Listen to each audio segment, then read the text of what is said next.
Welcome to the Luton Ladies Lowdown. I'm your host Matt, and I'm joined by another special guest this week, one of the managers of the Luton Town Ladies, Myles Maddix.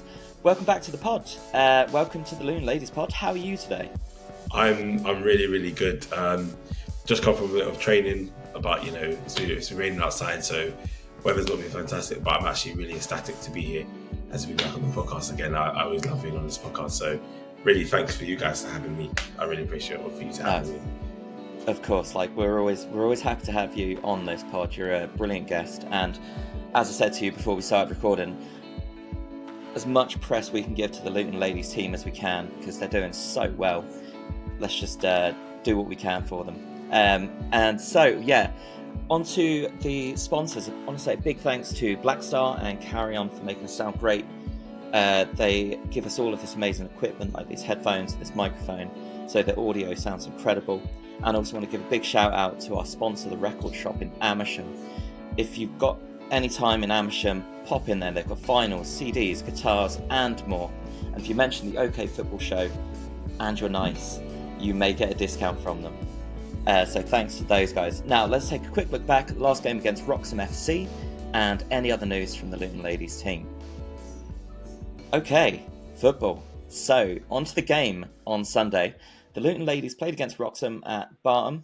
It was unfortunately called off due to adverse weather conditions. I was there myself, and adverse weather conditions is putting it lightly. It was absolutely incredible. I was over in the stands over behind you in the dugouts, and wow, you could hear that rain coming down and the lightning. But I do believe it is potentially a bit of a controversial one. I don't know how much you're able to talk about this, but I have heard on the grapevine that it was actually Wroxham who didn't want to continue rather than the officials. Are you allowed to talk about that, Myles? I could share a little bit of light, but obviously I can't speak too much. It's all going under what it needs to go to for whatever reasons, and can't speak too much into it. But what we can say is at the end of the torrential rain, we were given information by the referee, and by the end of the torrential rain, we were ready to play and ready to go, and we as a Luton Town were happy to continue to play the game. That's probably as much as I can say. Read between the lines where you must, but to see that obviously we felt like the game could have gone on. There were other people around Barton. I don't know if you left at what time. There was another game around on the outside where the council pitches that managed to continue and to play on. So, and other places around, not too far, there was games in St Albans and stuff that all managed to continue and play on. So we just felt like the game could have been played on. And also, I think the frustration is, we'll go into the next part, but I think there was a frustration towards it as well. But that's really the real reason why we felt that. I don't want to put you in a compromising position. So yeah, we'll leave that point as it is. But yeah, no, I was there. I did see the other game continuing. I did see obviously a couple of the other coaches going out testing the pitch, etc. as the rain was starting to subside. But yeah, we'll leave that point as it is. It was a dominant performance, I would definitely say. There were so many runs from Luton, and yeah, it was just absolutely incredible, the amount of opportunities that were being created in that first half. Yeah, I mean, it adds on to what I was going to say earlier, which was, I think the frustration is we felt like we were playing well and we had real control of the game. We worked really hard on both sides of the game, attacking and defending, and especially in that game, the way we played, the way we moved the ball was really, really well, and we really felt we had dominance in that game. A little bit frustrated that was only one by the time we went in by half time. We felt like it could have been 2 or 3 or 4 that would have allowed us to, really get that comfortable scoreline. But take nothing away from the performance, I just felt like we kept coming, and it made it very difficult for Wroxham to really get out of their half, really, let alone, penetrate and get into our half. We really felt it was really difficult for them to get out of their own half. And so, again, frustration that when the game gets cancelled and you've got such a dominating performance, it's quite frustrating. But it is, isn't it? So, but their performance was fantastic. We were really happy with that. Definitely. And I think a few kind of standout performances from my my side at least, I'd definitely say having Jess McKay back in the team, she was absolutely incredible. Some of the runs she made into that box. Um, it was great to see Jess back out there in the Luton uniform. Obviously, just left partnered ways with us at the end of the season, starting of this season, and had a few conversations. We've always kept in touch. Jess has always been pivotal to us in our change room. Being at the club for so long, I think it's 15 years or so. So Jess has always been a part of what we do. And so when the opportunity arose for us to resign and bring her back home, it was no question. She always brings an attacking threat to us. You can see it from what it was last season. Our numbers of 16 goals in the last 3 months of the season says a lot. So to have her back on our side and on the attacking side of our team, especially, I think it brings an era of comfortability for us. We know what Jess brings. I think the rest of the players, the managers, the coaching staff, we all know what Jess brings, and it's a level of quality that to us is unmatched at a certain point. So to have her back up there and really, causing threats and problems, it was great to see her back on the pitch and wearing that Luton jersey again. Definitely. And it was 26 goals in the last season, I remember, because she was the top goal scorer from the last season at the end of the season awards. And also, I'd also like to mention Bridget Adu. I mean, she was in defence, incredible, but also the run that she'd made down that right-hand side, forcing the error in the own goal. The pace on Bridget, you could tell the quality that she's going to bring to this team. Absolutely. Bridget is someone that, came to our trial period and really stood out from us from the get-go. The quality that she has, the ability that she has, like you said, the pace, the understanding. She really comes from a very good background of football. We can see it. Her knowledge, her defending. I mean, a lot of the players are so pretty much excited. We were all excited really to see what she can bring for us this season. Only playing 45 minutes, but such an impressive debut. Picking up the ball. I think she made a last-ditch block before the ball goes in. And I mean, Wroxham only had 2 attacks, but she made a last-ditch block, and you got Hudson making a big save. But, Bridget then going forward, the way she drives with the ball, the plays with the ball, it's exciting to have that level of quality within the squad. I think it allows us to do a little bit more. It allows us a little bit more freedom of what we can do and how we can experiment with the squad a little bit different. We can try other people in other areas and other positions and switch formations and, really give us that fluidity amongst ourselves to be like, okay, yeah, we can do this and do that and we do that because we have such great players, and Bridget adds to that. Bridget allows us to do that as well. So yeah, I mean, Bridget had a great debut for us. Yeah, I definitely noticed Ellie had a bit more kind of freedom to run down the right winger herself as well, having kind of that stability now behind her. Obviously, I'm not taking away from obviously Tanya or any of the other defenders, etc. But kind of you could tell that she had a bit more confidence running forward, knowing that Bridget was behind her for it. Yeah, again, it gives us so many opportunities to try so many different things. We always think how it's a great challenge for us as coaches, because we always think, okay, what's the way we want to play, and it allows us to say, okay, the opposition might be like this, or we want to play like this, or we want to play like this a little bit more. They've got a threat, so we're going to play a little defensive, or quite similar to Wroxham, we think there's an opportunity for us to go forward here, so therefore we're going to play a little bit like this, and we can move Ellie in one certain position and someone else in another position, and then the next week we can change it to something else. So it gives us that unpredictable feeling of it's very hard to dictate what we're going to do, because we're so fluid and we've got so many quality players that we can keep adjusting on how we want to play. So it makes us quite hard to play against, we like to think. And obviously that will kind of feed into what Ellie mentioned in the last podcast. You're now having things like stat sessions before games, so you can kind of take analysis of other teams. So it'll make them a lot harder for them to do that to you when you've got more flexibility in your squad. And whilst we're on that note, so obviously, as I say, Ellie talked about this a little bit last week, kind of the way that all of the training from head to toe has stepped up in terms of not just the training, but kind of the management, the coaches, everything has stepped up this season. What's changed in your view so far? I'll firstly say that the foundations that we had last year and the season before were established and they were built, and it was great done by like the previous management and the previous management team. That's allowed us to really take that on and then really just push on from there and add. So I'll do a little shout out. So we've got Danny, who works as our goalkeeping coach and coach, and also heads up our media with Ellie. And Danny gives us a good eye. He works really hard with the keepers, and he gives us a good insight on what we need to work on, etc., etc. From our goalkeeping area, we've got a younger coach in Mikhail. He's quite young, but he's got a good level of experience. He's won quite a lot of trophies as a very young coach. I think he's only 20, turning 21. So he adds to the younger factor, the youthful factor, but a good eye as well. We've got Francis, who I've got so much love for Francis. He's a fantastic coach. He's UEFA B. He's really solid in what he believes in. He's coached all over the places under different various managers and different levels, but he's just fantastic. And then there's Fadi and I. So there's 5 coaches, and we've really looked at it at the start of the season.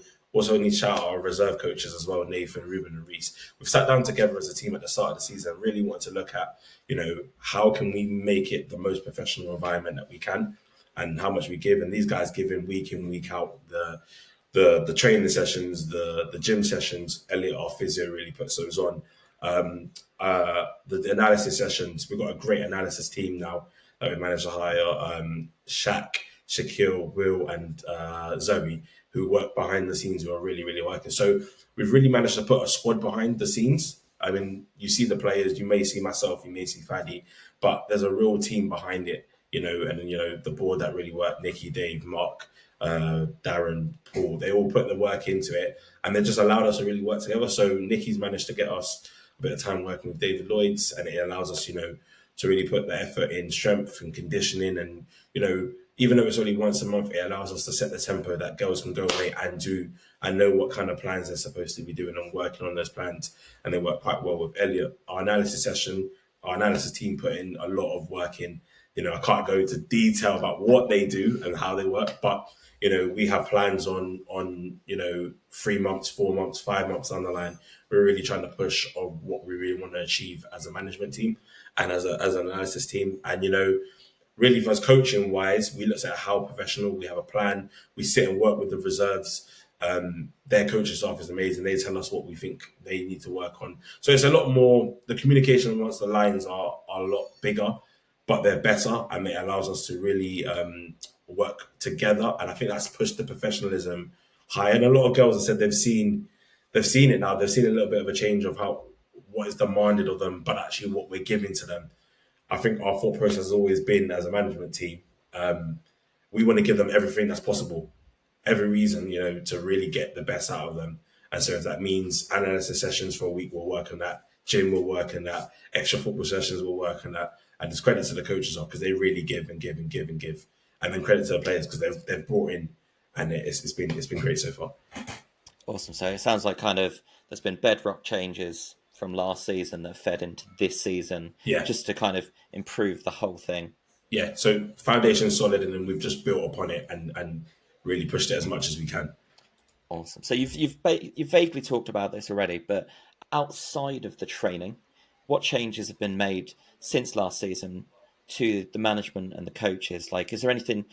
Obviously, you guys have kind of leveled up what you want to do and the professionalism, what you want to do. Has there been anything else that's kind of you being now at the helm, shall we say? Is there anything that has kind of changed from that you're driving yourself through the team? I think communication but I think the biggest thing that we've worked on is a community, a family feel.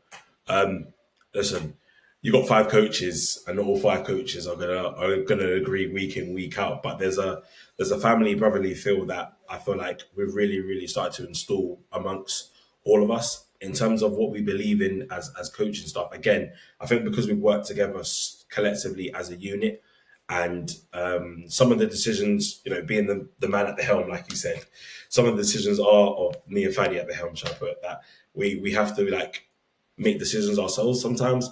But what we can also say is a lot of the decisions we make are group decisions.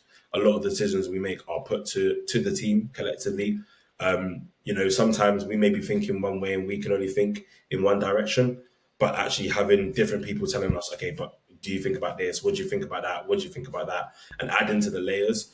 I think when we can all come to one consensus and one agreement, okay, this is what we're doing, then it doesn't become a thing of, oh, this is what Fanny and Miles want to do, and we don't necessarily agree on it. No, we've sat down together collectively, we've worked through it as a group, and then we're walking away going, okay, there's no reason why we can't achieve this, because everybody is locked in and everybody believes, and we all have the same target. I think when we're all singing off the same hymn sheet, mate, we'll be an unstoppable force. So I think we've really worked on our unity together as a group.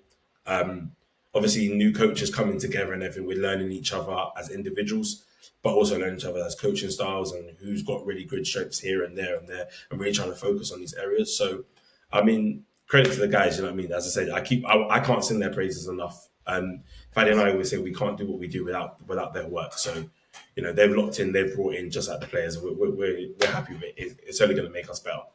A whole team effort. Yeah, absolutely. I like that. And speaking of things that are being prepared for, the FA Cup it's coming up very, very soon. It is. I believe 2 weeks. 2 weeks away, isn't it? How is that going? Because obviously last season there was so much success. Got so far, got to play against a WSL team at Barton.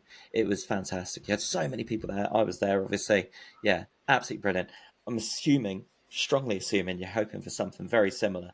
What's going on behind the scenes at the minute in relation to that? In terms of the FA Cup, it's on our minds, but we can't think about it too soon. I think the thought process is obviously taking the loss against Royston hasn't really, we won't say derailed, but has made us make sure that we're not getting too far ahead of ourselves in terms of the league. So, we're talking about next week is the league and then the FA Cup. So it's on the back of our minds. We keep discussing about it. We'll mention it to each other like, okay, we know it's coming up, and we obviously want to achieve.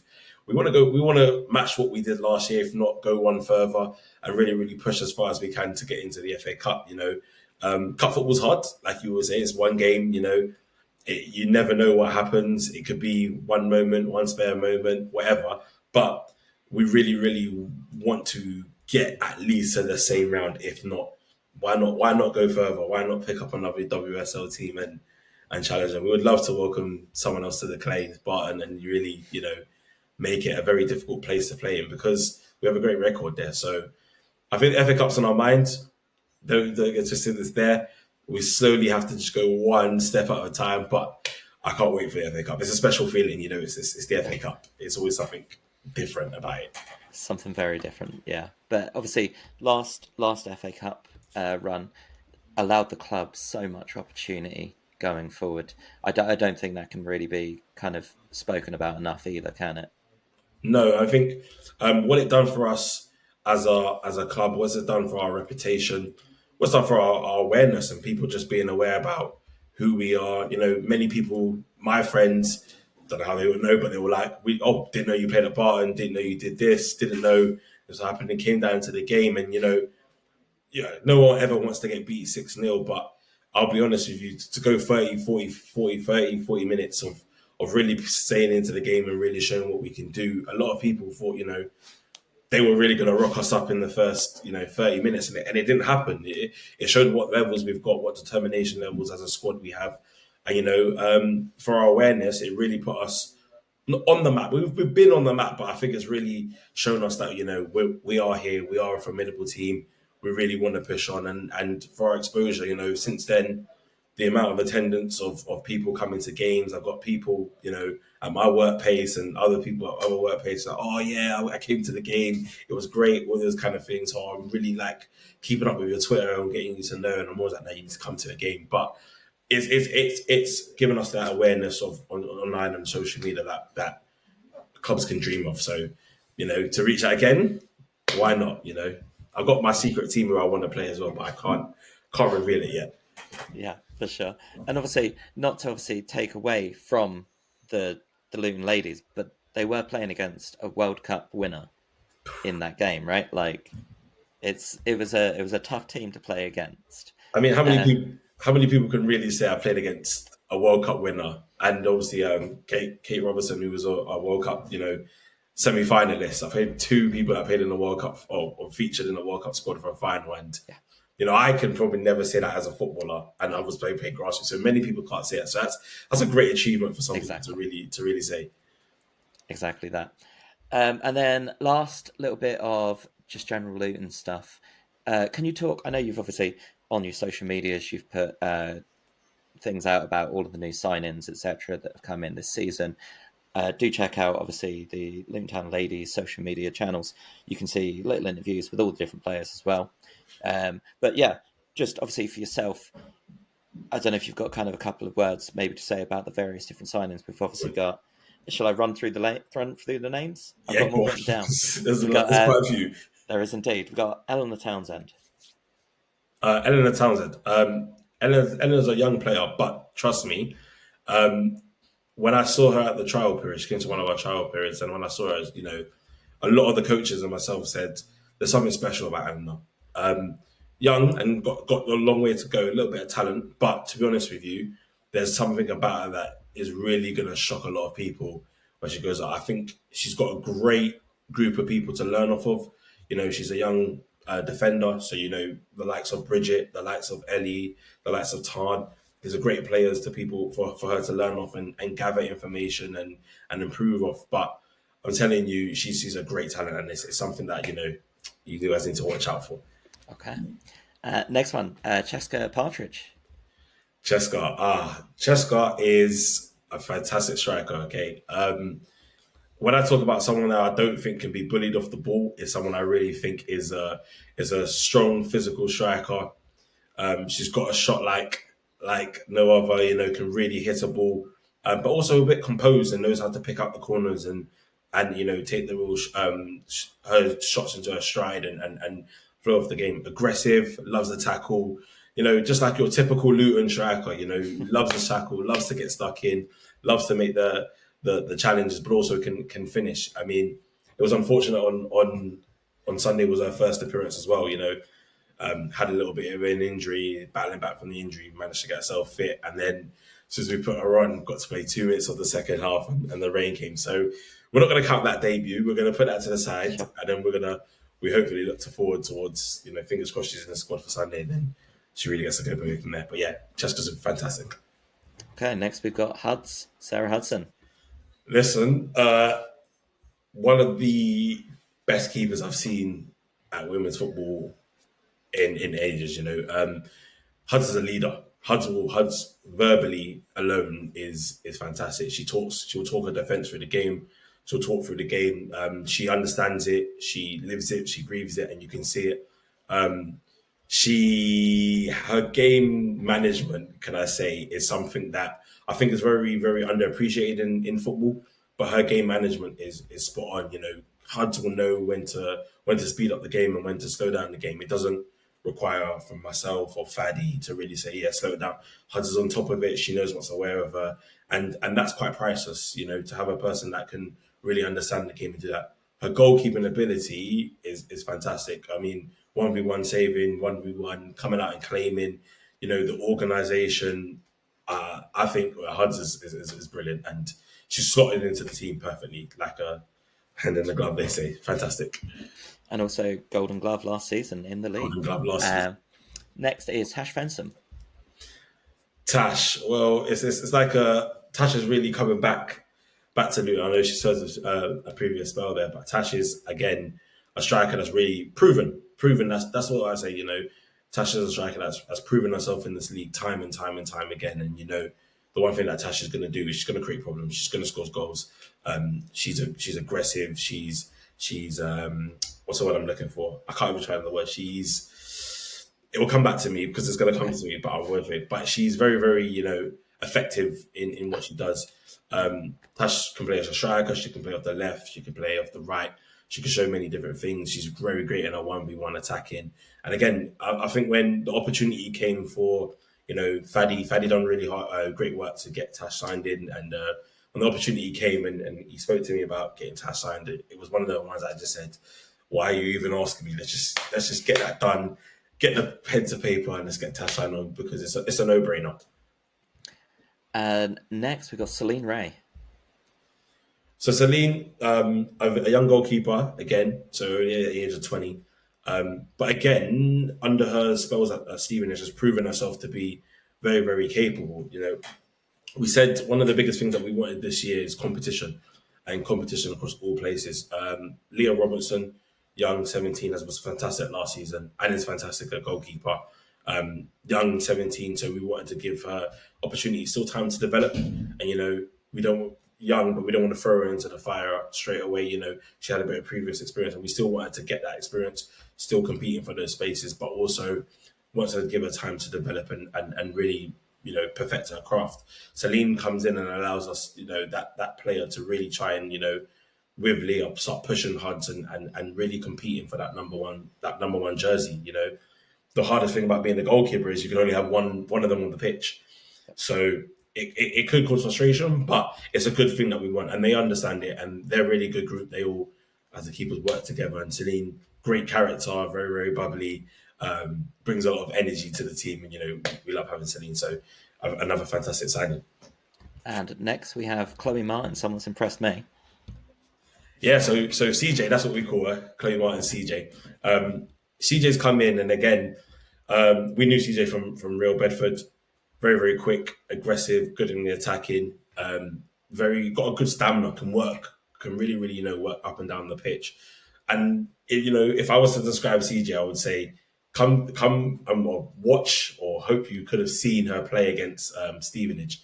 What a performance! Comes on, starts the game, and bang, straight off the thing. Second half, put her in a position, scores straight in the second half, and scores the winning goal. So we really, really, value CJ. Again, young, coming through the only age of 20 and stuff. So got time to develop. Playing out as a wider player, she can really learn off our more senior players, like, hopefully when Leah gets back, and we've got Jess, and we've got them really learning off our senior players in those areas. So a great talent. We think she's going to be one fantastic now and even better for the future. Awesome. Looking forward to it. Also, next, player of the match in the previous game, Liz Mulvaney. Liz is fantastic. So Liz is one of those who I really want to put a challenge. I want someone to challenge to try and win the ball off Liz, because Liz is one of those that I've watched her in games and gone, how have you managed to keep the ball in these areas? Like, she'll have one, maybe two people. She's taken a touch, she's taken another touch. You're thinking you have no right to hold the ball there. She still managed to get out of two people sandwiching her with the ball and carry her. She's a great 8 for us. She really helps link that play from our deep line midfielder and our defence into our attack. She really is that kind of that pendulum that keeps carrying the ball from end to end and is really effective to us. We really appreciate having Liz. She's a really great player and a brilliant signing for us. We're really happy to have her. And next we've got Nicole Farmer. Farms. So Farmer, yeah, fantastic defender. Farmer's been known about the league. Farmer worked under Faddy in previous times, and he was really going, you've got to sign this person. He's a great defender. And I was like, okay, let's see. And Farmer's coming by no shadow of a doubt. Such a motherly figure, quite similar to Tarn in that respect. Farmer is one of those that can read the game, and defensively, I think that's really, really key. She looks at it. You can put her in multiple positions, and that she's been playing football for a lot of years and is very, very experienced. She positions herself in the right position. She defends fantastically, and again, having that experience and that add-in when you're trying to compete for a league title, and for cups and trophies, you want that leadership, you want that experience, and Farms is one of those that brings that motherly leadership experience that adds to our defensive quality. So yeah, a no-brainer for Farms. Sign that up. And lastly, but not least, we've already spoken about her a bit, Bridget. Bridget. So, what can I say that's not already been said? Fantastic. As I said, stood out to us from the get-go and really, really showed us, it's a player that we wanted to have. We worked very, very, very, I'm not going to go too many years, but very hard behind the scenes to make sure it was possible. I always give credit where credit's due. Faddy and our football operations and club secretary Dave really put a lot of time and hours to make sure that that one got through and Bridget got signed, as well as Francis. So credit to them. And you can see if you came and managed to see that game on Sunday, you could really see she's a talent and only does elevate the squad. So 9 signings, and then if you call the re-signing of Jess, then we're talking about, Jess is fantastic. We spoke about Jess. So we're talking about 10 signings, which has been fantastic. So we're happy with all 10. And also very, very exciting for the season to come. Absolutely. Definitely. Okay, that is, at this point, all of the questions about Luton. So now we have a few personal questions, just to get to know you a bit better, Myles. Okay. Do you have any pre-match rituals yourself? Are you superstitious? Oh, okay. I wouldn't say I have any pre-match rituals, but I have to play a song when I'm driving to a game. So it's by an artist called Meat Mill, Streams and Nightmares. It's one of my hype songs. It starts really mellow. It talks about being grateful for opportunities. I'm very grateful to have this opportunity of being a joint manager of Luton Town Ladies with Faddy. We both talk about how grateful we are. So, it's grateful to have that opportunity. And then it just goes into hype mode. And it's like, yeah, I'm ready to go. Let's get this game going. And it always it gets me going. So that's my probably ritual. I have to play that song when I'm driving. If I'm not when I'm driving, and I'll say secret, one time I didn't, and I realized I didn't. So I took myself away for a couple of minutes and just played it to my ear. I was like, yeah. So that's my ritual. It's got to be Dreams and Nightmares, That also does answer the next question, which was, do you have a song or playlist to get you hyped for the game? So yes. Yes, you very much do. Dreams and Nightmares, that's the song. That's the song for me. Okay, and we've got 5 very quick fire questions for you. Right. I hope you're ready for this one. Let's go. Changed it up a bit from last week. So, Fanta Orange or Fanta Fruit Twist? Fanta Fruit Twist. Okay. A night out or night in? Ooh, night in. Okay. Summer or winter? Winter, 100%. Xbox or PlayStation? Xbox. And would you rather have a last-minute goal that wins the game or a worldy save to win the game? I've always played as a centre-back. Okay. And I know I've always dreamed about scoring a winner, but there's nothing like clearing the ball for line last minute to keep the team or give the team the win. So I'm going to go last-ditch save. That's me. Okay, perfect. Thank you very much for that.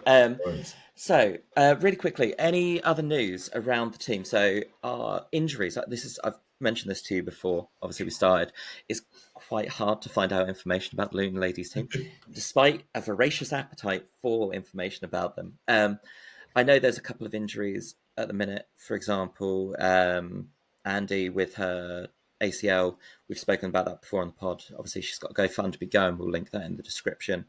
Is there any others that we don't know about? Yeah, so we've got a big squad, which is good, and that's hence the 10 signings. So it's worked quite well. But so Andy's obviously going to be out for a while.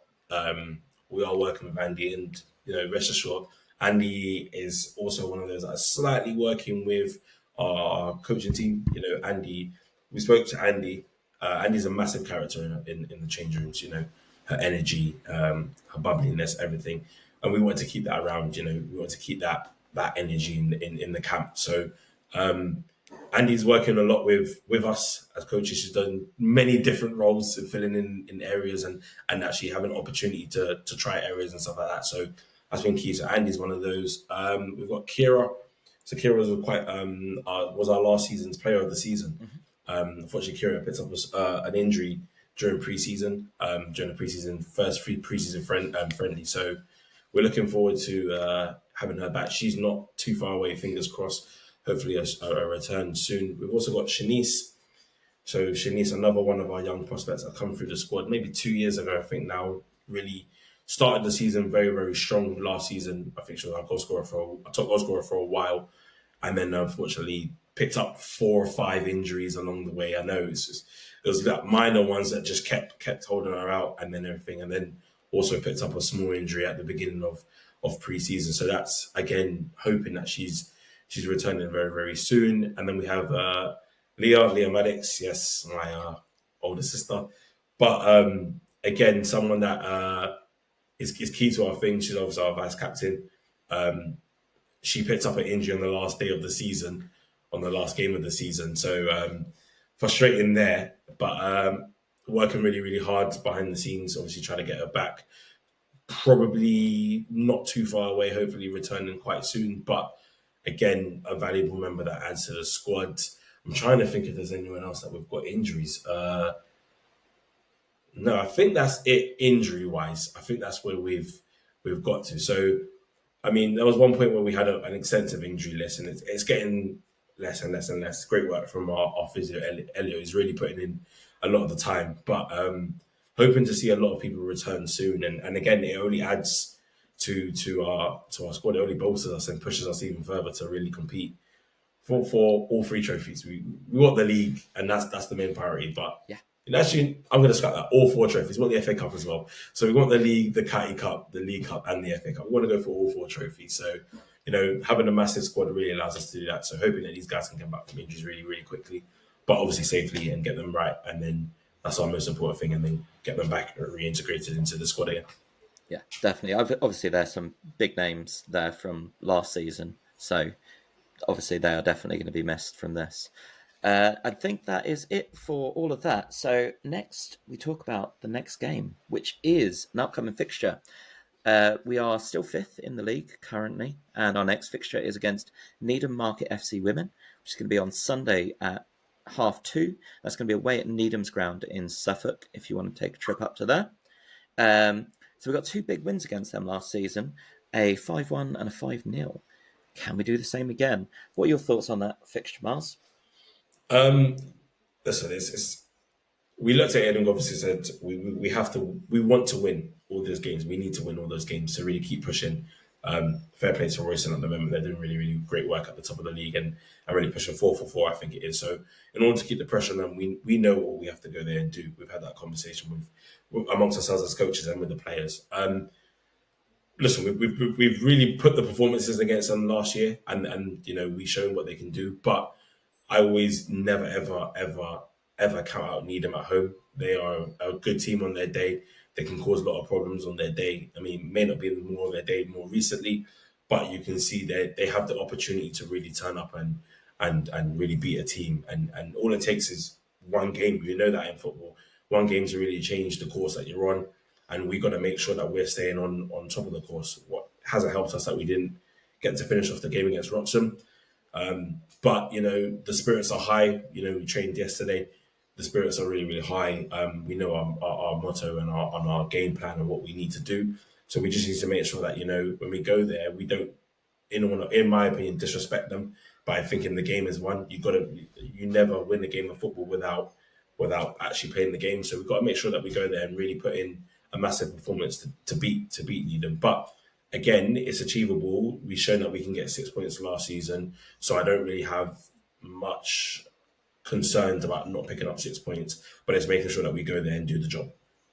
Definitely. As I say, that is on Sunday. That is away at Needham's ground up in Suffolk at 2:30 kickoff. You'll be able to find updates on that on the Luton Town Ladies Twitter if you're not able to make the journey up there. So do keep an eye out for that. And that is everything for the podcast so far. Obviously, Myles, thank you so much for joining us today. Yeah, thank you. Can I just say a really, really thank you to yourselves, the rest of the guys at the podcast. I know you all came down on Sunday. It was great to see you.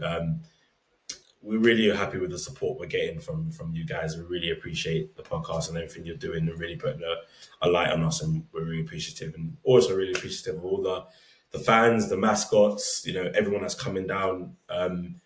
You make us feel really, really good about what we're doing. So, and you're that extra 1% that we always say, that extra 1% that really motivates us and, motivates the players to really want to push and get that promotion. And we want to do it for ourselves, but we want to do it for the community. We want to do it for our youth system. We want to do it for Luton. So, keep coming to games. Obviously, I know we're a bit I think we've got a 3-week road trip that will take us across everywhere at the moment. But keep coming to games, obviously keep supporting us. And, we're really appreciative of you all. We'll give it our best week in, week out. Of course, Myles. Absolutely fine. And I look forward to having a celebratory beer with you at the end of season awards when we win the league. 100%. It is going to be a great party. Yeah, definitely. Make sure you're there. Yeah. Thank you. And I just want to say again, big thanks to Blackstar and Carry On for being our audio partners, making it sound great. And also a shout out to this pod sponsor, the Record Shop in Amersham. If you find yourself in Amersham and you need records, vinyl, CDs, guitars, and more, make sure you head over there. and mention the OK Football Show and be nice, and you might get a discount on your purchase in there. Thank you everyone for listening. Subscribe to our YouTube channel and come on you Hatters.